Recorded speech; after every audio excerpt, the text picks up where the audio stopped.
Achipere mushe muri Zimbabwe kuinauguration yapresident Cyril Ramaphosa kwavuka home konzi awo Idi Mnangagwa awo over humiliated kana kuti odzikisigwa kuti onyadziswa samena mashoko ataugwa nevakomana veThe News Dogs not for subscribe or like kuti na on the bell icon tipina pendo paonyora vachiti Zimbabwe President Emmerson Mnangagwa arriving at South African President Cyril Ramaphosa's inauguration at the Union Buildings in Pretoria yesterday. Ramaphosa delivered a speech on the importance of accepting the people's will in free, fair and credible elections, even if the results do not favor those in power. Ironically, Mnangagwa's presidency is a product of a coup and two successive fraudulent, stolen and disputed elections.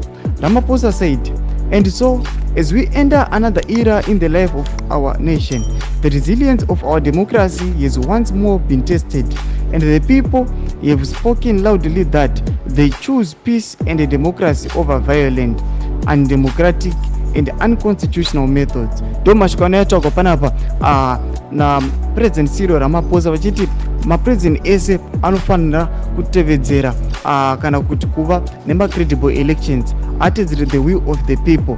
Kunyange zvavo kana zvisiri in favor of them vanofanira kurespecta the vote yevanhu. Aiwa muri Zimbabwe izvi zvava zvanyatso sekutsanangura kwavari kuita vanyatso kuti aiwa Idi Mnangagwa akabva nenyatso kudzikiswa kunyadzisiwa nokuti mashoko akataura aya aitevedzera kuti ma-two successive aiwa flows ema-elections aidi Mnangagwa pamwechete nekupu. Tipotedze mafungiro enyu mati kudii pamusoro pemashoko awa. Pinai comment section medu musangano subscribe kulike chontina on the bell icon.